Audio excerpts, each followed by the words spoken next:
Okay. All right. Well, welcome. Good morning, everybody. I hope everybody did okay with the storm yesterday. I know Greg and I were just talking about that, like being far inland.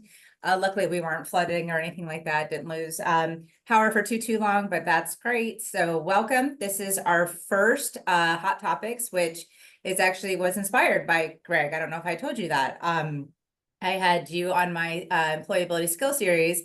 And you started talking about like, oh, we're gonna talk about this and this and this with the students. And I was like, well, this call is more focused on just like the one topic. So that's why I was brainstorming, like you had some really great things that you wanted to share with them. I thought, let's just do a whole talk on just whatever, you wanted to share with students. You guys always have such great insight and advice. So we're just gonna see what happens. This is our first one, so I'm excited. So my guests are Edgar Brown and Greg Shelf from Auto Owners. So I'm going to let you guys take a minute, introduce yourselves, tell us a little bit about you guys, and then we'll jump into our topics. Sounds great.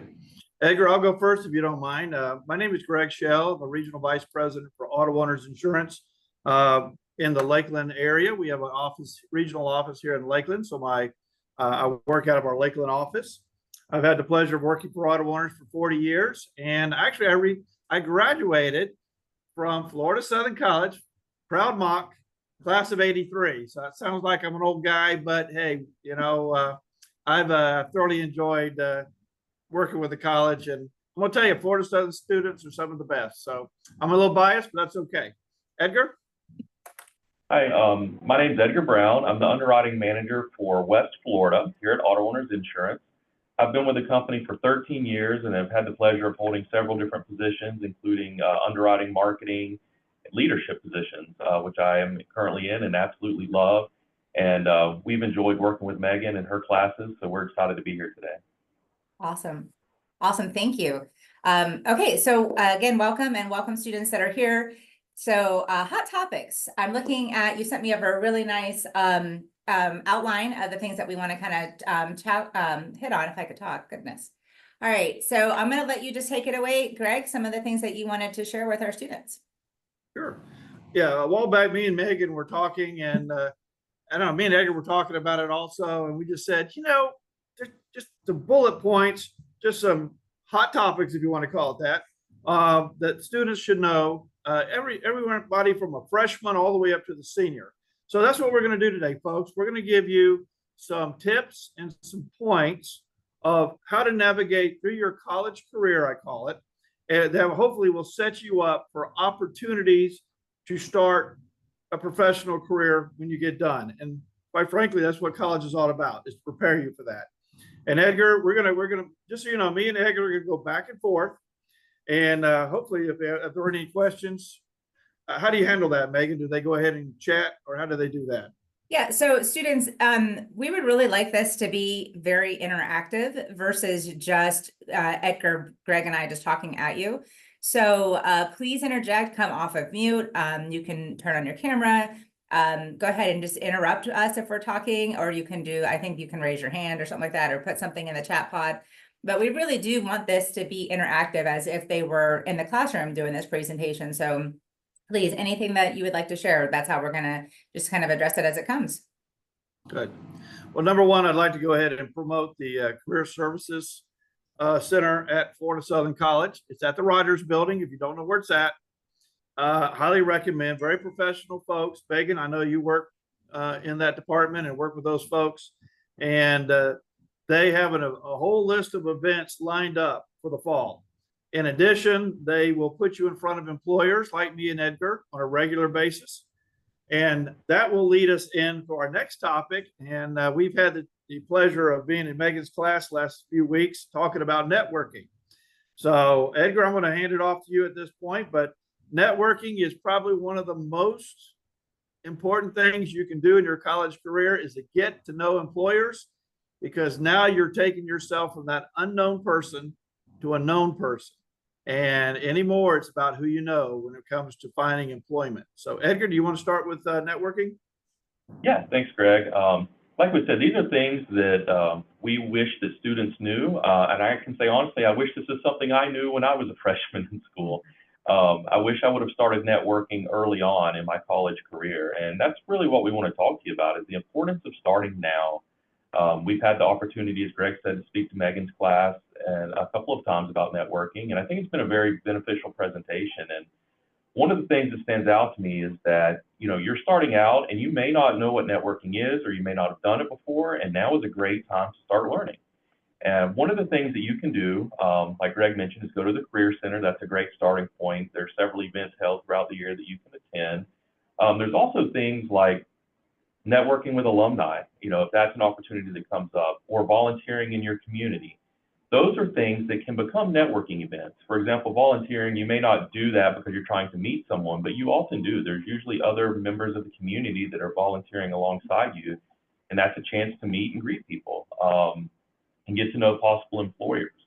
Another opportunity that you might have is an internship. I know for our company, we offer internships that are paid for juniors and seniors, sometimes sophomores. An internship is a great opportunity to get to know a company, get to know a field of business, and explore it, see if it's something you like and enjoy. The other benefit is, like for us, we've often hired interns upon graduation. So if you can get an internship with an employer, show them your work ethic, show them what you're capable of, you're a known commodity at that point, versus when you graduate and no one knows who you are. That is a great opportunity to get in front of an employer and show them what you can provide to them. And part-time jobs are another great example. So if you're busy in school, maybe you're playing sports or something like that, you may not have an opportunity to have an additional job. But if you are in a position that you can take employment while you're going to school, that's another great opportunity to learn skills, put something on your resume, which will go into our next topic, but that's just a great opportunity to build your resume and get out there, meet people. Very good. Well, Edgar, that's a good segue into our next topic.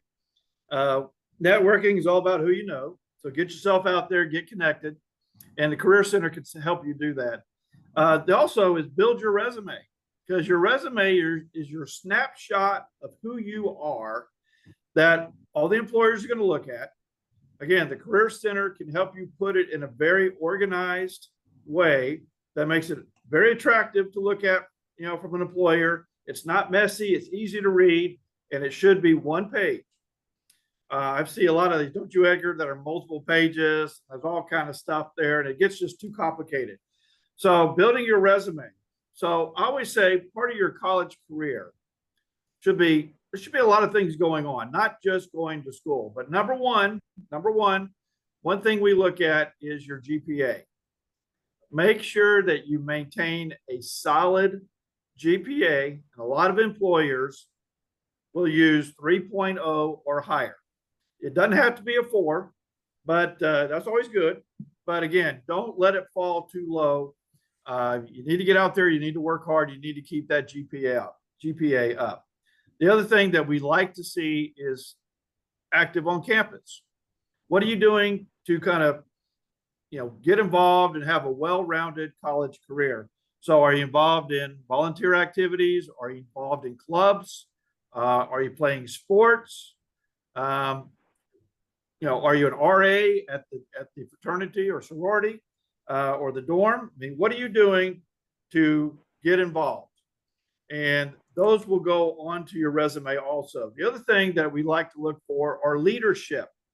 So if you were the employee of the month or RA of the month, or you were recognized for some type of high level performance or leadership, those are wonderful things that you're going to be putting on your resume. Again, employers are looking for people that are going to stand out, and whatever you do, try to do it better so you can go ahead and stand out from the crowd. I mean, Edgar, we talked about this in the classroom. We had an opening probably about a month ago, and you had one opening. How many resumes did you get, and how did you screen through all those resumes? Yeah, sure. So yeah, I had an opening. Within 2 weeks, I had 300 resumes that I received. And a lot of those came through Indeed, a job posting board. And yeah, as far as screening them, some of the things you mentioned, like GPA, that's a quick filter, I guess, for lack of a better term. When you're looking at that many resumes, GPA is something you can kind of filter out quickly. The reality is it takes a lot of time to review resumes. And when you have that many, you are looking for what stands out. And I know, Max, you put a question in the chat about what catches your eye when we're looking at a resume. Greg mentioned it, GPA. For me, the things that start standing out are what have you done above and beyond the basics? If you're coming out of school, Max, and everyone has a good GPA and everyone has the degree now, what do you have on your resume that will differentiate you from everyone else? It may be those volunteer opportunities, but if you want to take it next level is maybe you were awarded an award for the amount of volunteering that you did or the impact you had on the community. If I'm seeing something that shows, hey, this person is willing to go above and beyond the basics, that really stands out to me. So again, GPA is a filter, you have that, the degree is needed, but those things that point to someone who is willing to go the extra mile, do more than the basics. Greg also mentioned leadership. Anything that shows that you're a potential leader is huge. Maybe you worked at a fast food restaurant during your college career. You had that part-time job, but you received a Going the Extra Mile award or Employee of the Year or Customer Service Award. That says a lot, and that really stands out. And for those of you that are on the WebEx or the Zoom and you don't have a lot of work experience, those activities such as volunteering are places you can do that. Exactly. Me and Edgar, we meet with folks all the time, and anybody that we hire, one of my first things I say to them is, we hired you, and our expectation, our minimum expectation is you're going to do a good job. And they always look at me like, oh, okay. I mean, think about it logically. Why would we hire you if we didn't think you were going to do a good job? So my challenge to every associate is do that little bit more. Strive to do a great job. The difference between good and great sometimes is not all that much. It's just a little bit of extra effort, a little bit more attention, a little bit more passion or desire. So everything you do, just a little bit of advice, do it to the best of your ability, and it will pay off in the end. It really, really will. So me and Edgar also want to go into our next about finding a career and finding a job is hard work. Edgar, I think me and you talked about when we graduated. I remember I walked across the stage and I got my little diploma, right? And I was all excited. And I walked out of the auditorium at Branscombe Auditorium at Florida Southern College, expecting there to be just a plethora of employers just waiting to hire me. And guess what? They weren't there. You weren't there. And you got to go get it. I mean, I'm telling you, life is a competition. Remember, all your classmates are doing the same thing. They're out there trying to find a career also. So let's talk a little bit about finding a career, and you got to hustle and you got to start early. Edgar, go ahead and give me your thoughts, and I'll add a little bit to that. Sure. And for those of you on the call, we're kind of laying this out as you start networking, you build your resume, you've got those two things down. Now it comes to graduation and you're looking for the job. And that's why we're talking to you now is start early, because like Greg said, if you're lucky enough that you do have an opportunity waiting for you, that's a blessing. Maybe you did an internship and you did have that lined up. But if not, it can be a little scary. You graduate, you put in all the hard work, and now you got to go figure it out. So start early, start networking, start building your resume early, start getting to know employers and people in the community. The other is, when you're sending out your resume, if you have an opportunity to follow up with who you sent the resume to, that is something we would suggest. Sometimes you may not know who the hiring manager is, so that can make it a little bit difficult. But if you do have that information, we would definitely recommend sending your resume out and then following up with the hiring manager if you have that information. To me, if someone reached out to me as a hiring manager and said, hey, I submitted my resume, this is something I'm very excited about. I went out and learned a little bit about Auto Owners Insurance. That's a company I can see myself working for. I just want to let you know I'm very interested. To me, that would say, hey, this person really wants this. It's not just a job. They're looking for a career. They're willing to put in the effort. That would stand out to me. But again, sometimes you don't always have that contact information, but if you do, we definitely recommend doing the follow-up. The other is Edgar, use connections. can I jump in real fast? Yeah. because I get this question quite a bit from my students, because you talk about following up and, reaching out and stuff like that. But what is like, where, I guess, is that sweet spot of following up to show your interest and becoming annoying? Megan, I'll jump on this. I call it being politely persistent. Politely is the key word there. You don't want to be overly pushy because that will turn people off. We all know that. But if you send your resume out and then you find out who the the HR manager is or whoever's going to be reviewing that, it doesn't hurt. Like Edgar said, it doesn't hurt to follow up. And if you haven't heard anything in a week or so, give them a call. Say, hey, I just want to let you know that I applied. I'm really interested. Make sure you know a little bit about the company. Have your elevator speech, we call it, your little 30-second speech, selling yourself. And at that point, you've kind of done all you can do. I mean, maybe another follow-up a few weeks later, but nothing. You don't want to hound them and call them like every day. And next thing you know, they're going to, I hate to say this, they're not going to follow up with you if you become a pest. So I always say the words politely persistent, and that could be different for everybody, but follow-up is critical. It's like anything. If you send out a bunch of letters and don't follow up, you're not going to hear anything. If you follow up, you're going to have much more success. Not saying you're going to get the job, but at least you get in front of somebody. Maybe you go on top of the stack. Maybe they'll go, well, if they're following up with me, because quite frankly, not many people do. Yeah. I mean, Edgar, do you have many people calling you? Not many. But when they do, at least we get a chance to talk to them, be able to communicate also. That's another thing we talked about in Megan's class is when you call, you got to be able to have confidence. You're always polite, but be able to communicate, because we can pick up on people that are good communicators and those that are not. So that's another big part of that. So politely persistent is what I would say. Edgar, do you have anything you want to add to that?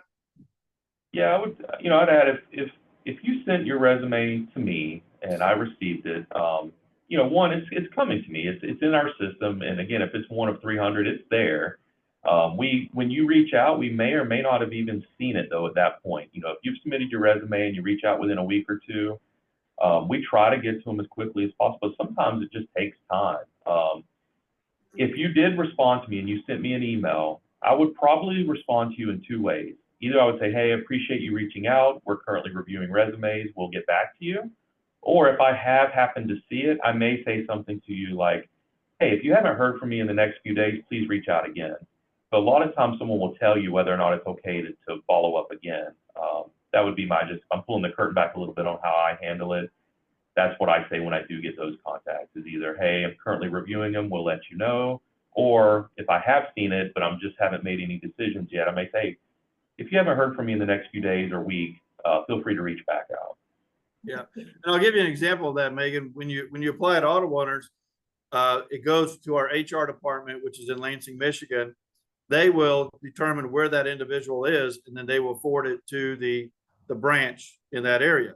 Well, there may be a little bit of a delay there.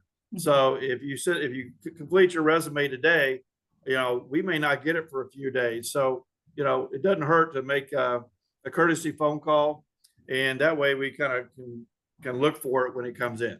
So again, politely persistent. I like it. We've talked about networking, building your resume. Finding a career is hard work, and I can't emphasize this enough. Start early. Don't wait till graduation. And then, okay, now you get the interview. So me and Edgar would like to spend a few minutes on how to nail the interview. Interviews are not hard, but they are intimidating, especially if you're not ready, not prepared. Again, I can't promote this enough. Megan and her team and the career services folks will help you build your resume, and then they will do mock interviews and help you build your confidence. Also, me and Edgar are always available to do mock interviews. If anybody wants to interview with us, give us a phone call. Another opportunity to get in front of us. We get to know who you are, but we'll be happy to practice interviews also. But it's like anything else, the interview process.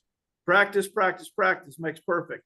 We don't expect you to be excellent at it, at first, but you will get better at it the more you practice.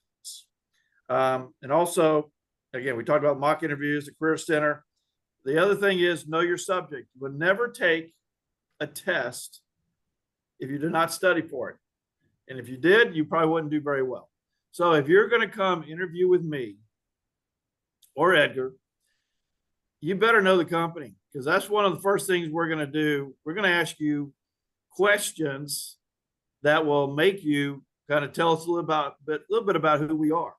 And if you can't answer those questions thoroughly, that's a turnoff. I'm telling you, because why are you interviewing with us? So again, anybody that you're going to be interviewing with, I would highly recommend that you go online, you can Google them, you can learn all about that company. Also, if you know anybody that works there, you can talk to them, whatever it takes to get information on that company. I would highly recommend 100% of the time when you show up, have either a portfolio or a pad of paper. This is an open book test, folks. So open it up and write your notes down. Your notes should be already in place when you show up for the interview. And in other words, a little summary of the company, bullet points that you can talk about, have questions available for the employer. If you have an idea of what position you're interviewing for, study that. That way you can ask specific questions about the position and have confidence. That's the other thing. Confidence. I mean, that might be one of the most important things. I see too many people coming into an interview scared to death. That's fine. But you also have to have self-confidence in your ability to articulate, your ability to sell yourself. And that comes with practice. Edgar, you want to add anything to that? Yeah, and I will backtrack just a hair. We have two good questions in the chat. I'll address those, and it ties into this. Max, you asked another good question of, as it pertains to networking, how did each of you respectively end up at Auto Owners? For me personally, I was in Auto Owners' insurance carrier. I worked for an insurance agency, so I was somewhat familiar with Auto Owners. And to be honest with you, my father-in-law had retired from Auto Owners, so he was in leadership and a manager, and we were just chatting one day, and he said, I think you'd be a good fit at Auto Owners. And I think Greg, you might remember, I think my father-in-law reached out to you and said, hey, my son-in-law is going to apply. And so how does that tie into networking? A lot of times you're getting jobs by people you know. Exactly. If I was one of those 300 resumes, I'm just one of 300. Whereas, my father-in-law who worked with Greg reached out to him and said, hey, I think you ought to take a look at my son-in-law. I think he'd be a good fit. And that's how I got the opportunity. Greg, I don't know if do you recall how you wound up at Auto Owners? Oh, yeah. Well, I was working my dad was actually in the insurance business. That's kind of how I kind of followed in his footsteps. I was working for a different insurance company down in South Florida. I moved down there to get the job. And after a while, I was looking to get back towards Central Florida. And I called some folks that I knew up in this area, again, networking. And they said, I would recommend you go apply at Auto Owners. And they go, actually, I know I was in claims at the time. I said, actually, I know the claims manager.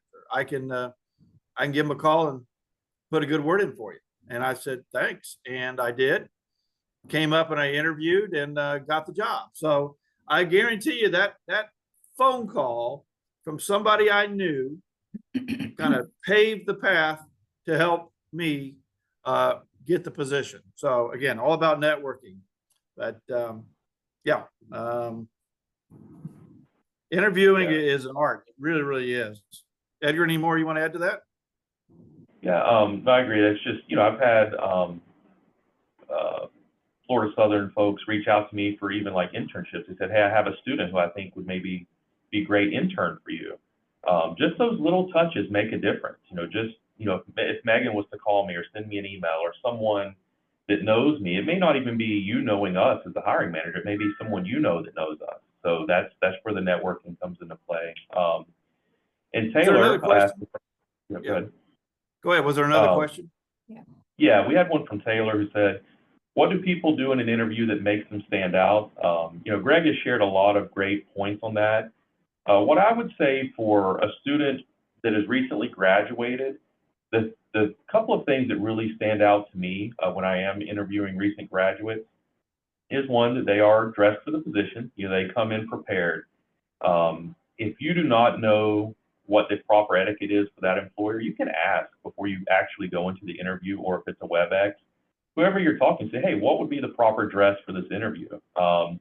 And I'll say that because we're a professional organization, and I've had people come into an interview with shorts or shoes untied or rips in their jeans, and our office culture is we wear business casual most days. That unfortunately is a turnoff. So I'm like, you didn't do enough research to have an idea of where you were interviewing.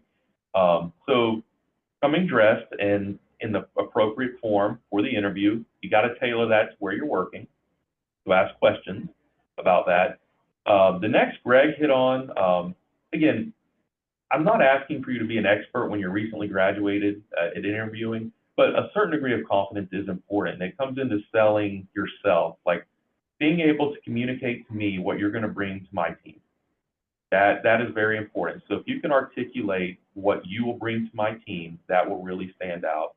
And honestly, the third thing is very simple. Greg's already mentioned it, but I'll say this because it is one of my pet peeves when I'm interviewing, is taking notes. You know, whether that be on your phone or a tablet, or you bring in an old-fashioned notepad and pen, that interview is an opportunity for you to ask me a lot of important questions. One of those important questions is, for example, I'm an underwriting manager. You might say, you know, Edgar, what do you feel like makes a successful underwriter on your team?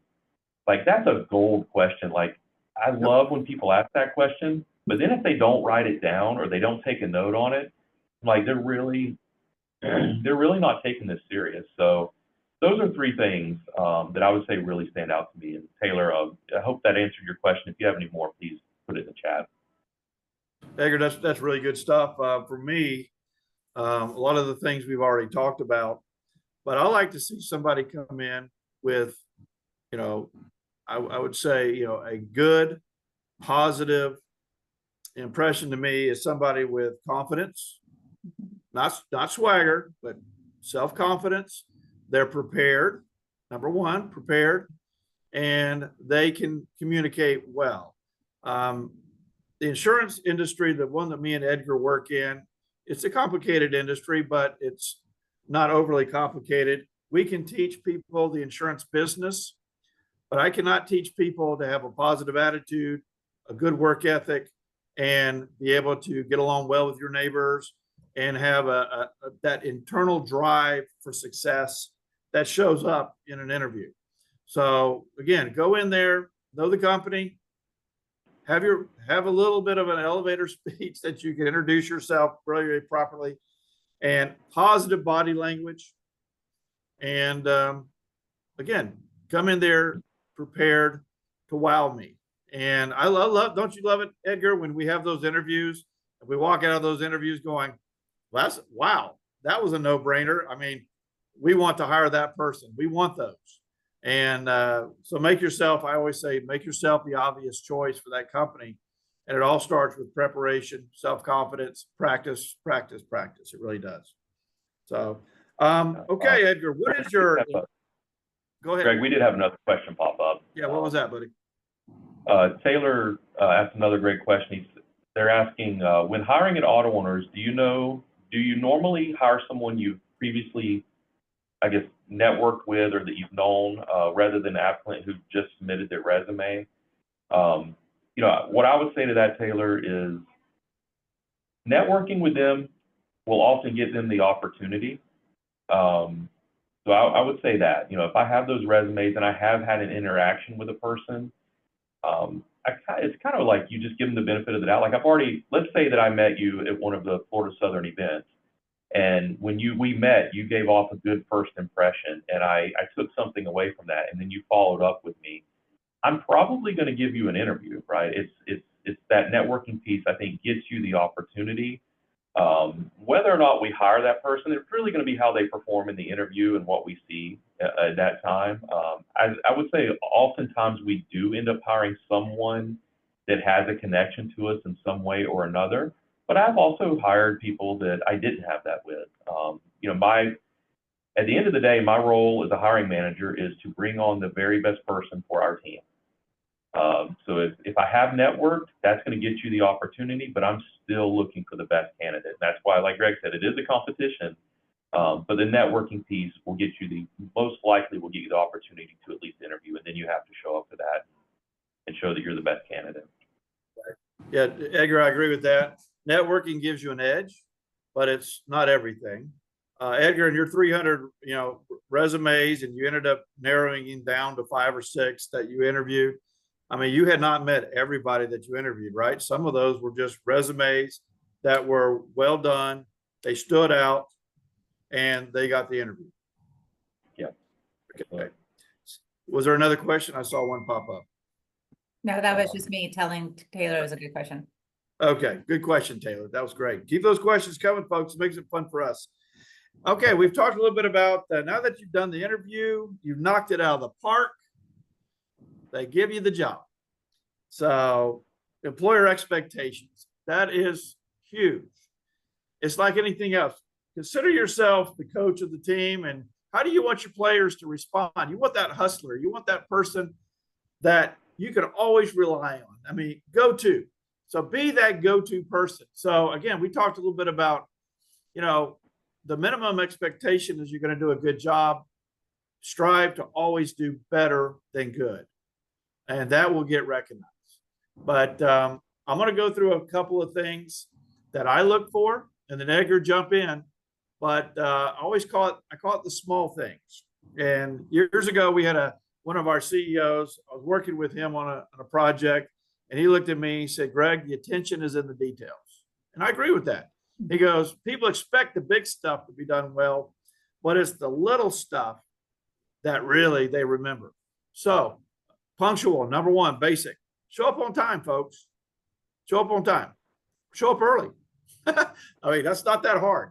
And that is a minimum expectation. I'll tell you this, when we have, especially with a new associate, if they're showing up late, especially if it's on a regular basis, kind of gets noticed, folks. Kind of shows that they're not paying attention, shows a little laziness. So you got to be careful about that. So punctual is always early. Edgar talked a little bit about this, dress for success. If you don't know how to dress, you want to dress equal to what the dress code is or a little bit above.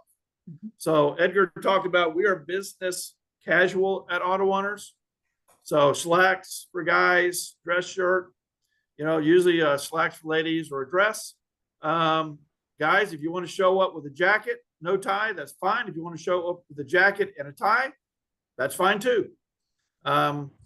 Leaves a very positive impression, in my opinion. And like any employer, positive attitude. You've got to have a positive attitude, and everybody's attitude changes every day. But leave it at the door if you don't have a positive attitude. Leave it at the door. To me, that is the biggest. Oh my gosh, the biggest issue with some businesses. They allow a negative attitude to permeate through the office. It's not allowed. You just can't have it. You got to have a positive attitude. And it's like a bug light. It will attract people to you. A negative attitude will repel people from you. So it'll pay off dividends. And work hard. I mean, work hard. Don't be afraid to put in overtime. If you get done with whatever your work assignments are, go ask your neighbor, can I help you with anything? Raise your hand. I always say, always keep your hand raised if you're new to a company. Volunteer, volunteer, volunteer. Hey, coach. Hey, Edgar, what do you need from me? I'm open to do whatever. I don't care if it's, taking out the trash. Whatever you need me to do, I'm willing to do that to better the company. And let me tell you, Edgar will look at you like, wow, that is a very important person with our organization. And I always say, make yourself indispensable. We need that person. And that's up to you. Always do the extra things that make a big deal.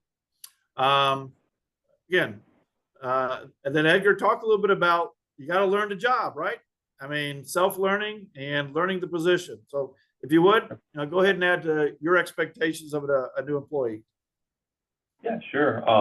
Thanks, Greg. Thanks for all really good tips for everyone. When you come into an employer, we're going to train you. That's the goal. We want you to be successful.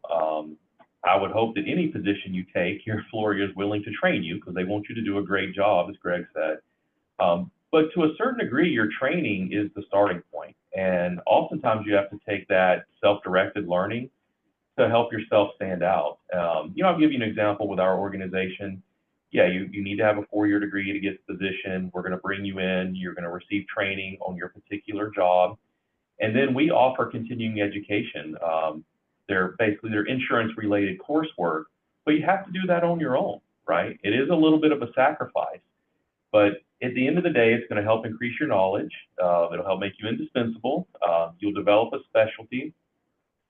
And it also shows from behind the scenes, if I'm pulling the curtain back, when I have members of my team that are willing to do continuing education on their own, it shows a certain amount of initiative. It shows that they are committed to their craft and to their career. And you could have, just imagine if you have 2 people on a team, you and someone else, and both of you are performing the job really well. Both of you are building really good relationships. Those things are equal. You're doing the job well, you've built relationships, you have a positive attitude, and one of the people has done continuing education. They've advanced their career, they've learned a specialty, or they've shown that initiative. That may give you the edge for the next opportunity. So I'd encourage you to look at it that way. You have people that are on your team, and it doesn't have to be a battle. When we say competition, we're not saying it's, hey, step on the person next to you to get ahead. What we're saying is do what it takes to stand out, like make yourself more valuable. I like to say perfect your craft. So that would be a suggestion is, when you come in, look for those extra things you can do. And Greg's mentioned the hard work and everything. We believe in a work-life balance. We're not saying you have to work 48 hours a day and like crazy stuff like that. We're saying within the confines of what the position needs, do those extra things. Edgar, I'd like to just add, you said something there that's very, very important. You have to get along well with your teammates. You talked about, please get along well with your teammates because they're going to help you and you're going to help them. Never, ever burn a bridge. Never step on anybody else's career opportunities. You're there as a teammate. And actually, when we do our reviews, one of the topics that we talk about is teamwork, right, Edgar? I mean, it's getting along with your fellow employees.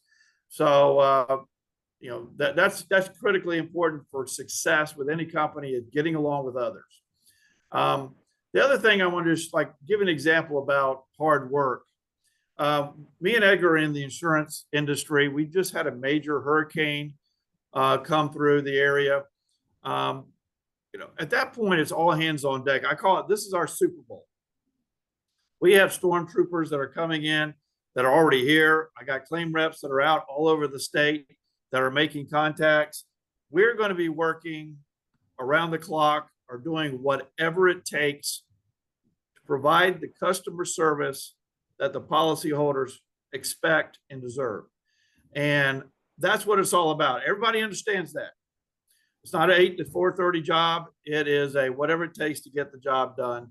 Have that mental mindset and you'll be very, very successful. Like Edgar said, normally it's a normal work week. But when the times call for it, be willing to step up and do the extra things that make a big difference. So that's very, very, very important. A little bit about advancement opportunities. When Edgar, when you're interviewing somebody, we always say you're interviewing for the position, but you're also interviewing for what? Advancement opportunities and their ability to go to the next level. Could you talk a little bit about that? Sure. So yeah, and you're exactly right. When I'm bringing in people, I'm not just looking at them for the current opening that I have. I'm evaluating my team dynamic. What do I need to enhance our team? A lot of times you're here to say, hey, are you a fit for the company? But I also look for, hey, will you enhance our team? So that's one thing that I'm looking at. The other is what needs do we have currently and into the future? I may be interviewing you knowing that I'm going to have a supervisor leaving in the next 2 years.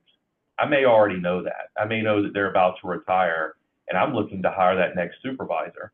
You may not know that in the interview necessarily, but I'm looking for those traits. I'm looking for those things. So yeah, we're already doing that in the interview process a lot of times. As far as some of the things we've talked about in the workplace, these things that Greg has said about dressing for success, being punctual, being on time, doing the extra things that help you stand out, the continuing education, all of those things add up and build your resume once you're with the company, right? You had a resume to get there. Now you're building your resume within the company. People get to know who you are. They know what you're about. And I'm thinking, I have 40 people on my team, and I could tell you very clearly which ones I believe will go into leadership years down the road. And we're going to help groom those folks for that opportunity. But what stands out is the things they're doing now. So all these tips and things we're telling you, it's not just about the role you're going to get right out of school. It's these will help set you up for success beyond that. Like, what's the next promotion? What's the next opportunity, either within that company or, if you decide to leave and go somewhere else, did you develop the skills to make yourself marketable to do that? A couple of things is patience. That's the hardest thing for anybody out of college when they join a company. They want to accelerate their career and they want to do well, which we want the same for them also. But those things don't happen overnight, folks. You got to earn it, number one. Number two is, like Edgar says, he may not have that advancement opportunity for a couple of years down the road. So you can't always be looking for when is the next advancement opportunity for me. You just take care of today's business today. Do the best job you can each and every day. It will be noticed. And when those opportunities come up, you will get a shot. I always say, make yourself the obvious choice, but you also have to be very patient, because remember, a career is something that happens over a lifetime. It doesn't happen overnight. You're not going to be the CEO of the company in 5 years. It's not going to happen. So Edgar, also I want to address a little bit about job jumping. That is another thing that I think is very, very important to talk about, is if you jump from one employer to the next, to the next, to the next, because you're trying to get that, higher salary or whatever it might be, at some point that becomes a negative. Could you talk about that a little bit? Sure.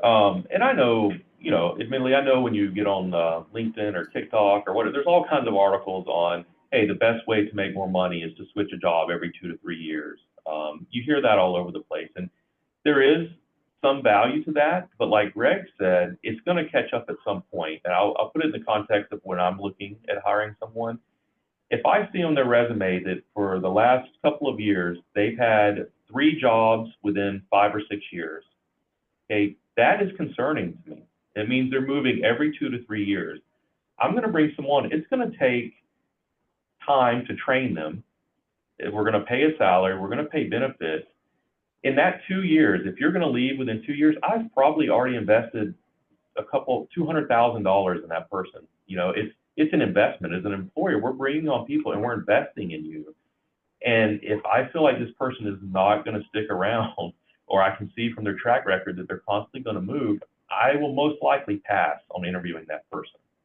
Again, that's not 100% guaranteed, but if I have a pile of resumes, that's one that I'm going to filter out. I'm looking to make a big investment in you, and I want to know that you're going to stick around, or at least get the indication that you would.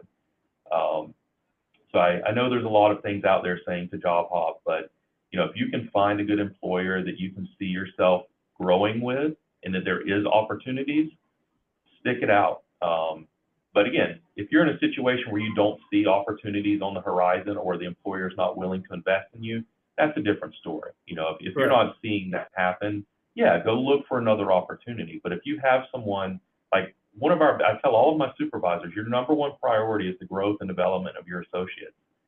That's what we're here for. And if we're doing that and you can see that, have patience, like Greg said, it'll work out in the end. It'll work out. And a good example, Edgar, you're an excellent example of that. In your time with Auto Owners, how many positions have you actually had with us? Sure. Been with Auto Owners 13 years, and I've had 8 title changes in those 13 years. Yeah. So if you think about it, less than every 2 years, you're moving up, making a change. So you've had 8 careers within one employer. So there's a perfect example. And then the final thing we wanted to talk about is, depending on your employer, you have some employers that have maybe one location or they're only in a certain area. But you also have other employers that are in multiple areas. For example, at Auto Owners, we're throughout the country. We're in 34 states. We have thousands of positions, and there are opportunities all over the country. And anybody who comes to work at Auto Owners, they're not required to move at all. If they're perfectly happy with this particular area, the Lakeland area, that's great. We would love them to stay. But my recommendation is be open to advancement opportunities, maybe outside of the office that you're in. In other words, be willing to consider at least relocation. And I'll give you an example. If you're in 34 states like Auto Owners is, and you have opportunities all over the country, and you have made it known to the company that maybe you would be open to considering those opportunities, think how much faster you can accelerate your career, because now you can take advantage of opportunities much quicker than just staying in Lakeland and just waiting for that opportunity, that one opportunity maybe that might open up in a year or two. So that's just one thing is we're starting to see a lot of people not willing to move. And that's fine. But those that are willing to consider it can really, really accelerate their careers. Edgar, any comments on that? No, I think that's great advice, and it kind of speaks to what we've been saying about being, not job hopping. Is if you can see that path within a company, it's like having different careers in the same company. You may, and it's kind of like you're networking within the company too. Like those opportunities, a lot of times coming up, and they're not even posted on a job board or anything like that. Those are internal opportunities, which is where some of the best positions are. And if you built your resume within the company and you've made yourself an obvious choice, there's so much growth potential. Again, if you can relocate, it's a huge advantage. So. Yep. Yeah, that just happened. That just happened in our team, which, we had an opening come up on our team, and there were someone that I've been working with closely for the last 2 years. And she was, to me, the obvious choice. We did have outside applicants, of course. So she did have to go through the actual interview process and everything, but with her work ethic and then, being there for me over the last couple of years, I mean, I threw my name behind her. I backed her as a candidate 100%, and now she's on our team. It was a big jump for her, responsibility as well as salary. So she's been here like 13 years as well, or something. This is the highest position that she's been able to hold. And it was just because of us working together. And like, that does happen. And that does happen where, you guys might reach out to us and say, hey, we've got an internship opportunity. Do you have somebody in mind? And yeah, I want to be able to throw those names at you. And that comes from the networking and the hard work and the ethic that the students show, for sure. Exactly. I will follow up real quick on that. I have it on my desk, and we'll make a phone call here this morning. I got a call from one of our RVPs up in Michigan. They had an intern there that was working for them. They did a great job. She calls me and says they want to move to Central Florida. And I said, fantastic, internship. I would highly recommend you folks getting a chance to talk to this person. So guess what we're going to be doing? We're going to be interviewing this person who I have never met before, because of that person's willingness to go do an internship, become known, did a great job, and now I get a referral from somebody I know. And let me tell you, if they do well in the interview process, they'll probably get the job. So it really is all about who you know. We talked a little bit about so many things today, but again, I want to reiterate the Career Center and Career Services Department at Florida Southern is top notch. We talked about networking, building your resume, finding a career is hard work, the interviews, how to nail the interview, employer expectations, advancement opportunities, and then, taking advantage of advancement opportunities that might not be local. So we're open to any questions you might have, but hopefully some of the things we talked about this morning, maybe you took a note or two, maybe it triggered a light bulb reaction, and hopefully it will help you in your careers. And I hope that we see you folks at more events at Florida Southern down the road. Edgar, any closing comments? No, I think you did a great job. And Megan, I don't know if there's anything else you'd like for us to touch on, or if there's any other questions. The only thing I just wanted to bring this up, because of, the dynamics of the workplace is always changing. I did just read an article and it really kind of blew me away, that employers are firing Gen Zs like left and right. And I wanted to see if you guys were experiencing this, but it was along the lines of the things that you guys have been talking about. Not coming to work on time, not being dressed professionally. I mean, there's lacks in that culture of like, hey, it's just perfectly fine to go out in public in my jammies kind of thing. And whenever I have guest speakers, I always make sure I tell my students, especially my 8 a.m.ers, like, don't come in your jammies. You don't have to wear a suit, but this is the first impression that you will be giving these employers. But are you guys seeing that kind of stuff? I mean, the article was like really in depth about just this lack of a strong work ethic, that colleges are not preparing students for that, that professional world, coming in late, not dressing appropriately. I mean, even to the tune of bringing their parents with them to job interviews. So, I mean, are you seeing any of that? I mean, because that was crazy. Oh, that's a big one. Edgar, you got any thoughts on that? I have some thoughts on that. Edgar, I'll let you go first. Yeah, luckily I have not had anyone bring their parents to an interview yet, but what I would say is, this is kind of a broad brush from the statement, but I think for some of the more recent graduates or the younger generation, some of the things that have stood out to me is the communication skills. They I won't say they lack it, but it's the small things like eye contact and being comfortable having an in-person conversation. Seems to be a little bit more challenging. It's not, it needs practice, I guess is probably the best way I could say it. Their written communication, because a lot of it's text or email or, Snapchat or whatever they're using, definitely comfortable in that space. But as far as the in-person, eye-to-eye communication, it needs a little help. Work ethic, I think it boils down, for what I've seen, is more of just patience. Like, they want it right now, instant gratification. And I think in the real world, it takes time. You have other people that are working with you that want the same thing. And you got to be willing to do the extra things like we've talked about. So that's the two things that I've noticed within maybe some of the folks I've hired that are recent graduates, is communication skills. They need to be fine-tuned, and understanding patience. That they Right. want it right now, and it takes time. As Greg said it, you got to build your career, you got to build your resume. I've been with the company 13 years, and I'm still working on things to position myself as the obvious choice. Like, those are, you don't stop. You graduate school, and it doesn't end there. You have to continue to work at your craft, whatever it might be. I agree. My impression of that is, remember, the employer is hiring you to make them better. And that is your job. Your job is to make your employer better because you're there. And now Megan, to answer your question, we've done a pretty good job of screening applicants. We have a multiple interview process. We can weed out the ones that we can kind of feel aren't up to the task. And I'll be honest with you, Edgar, you can jump on this. I have been very impressed with the quality of people we have been hiring. But just know that they're out there, folks. If you don't feel like you have that skill set to compete, work on it, because they're good people out there. They're out there.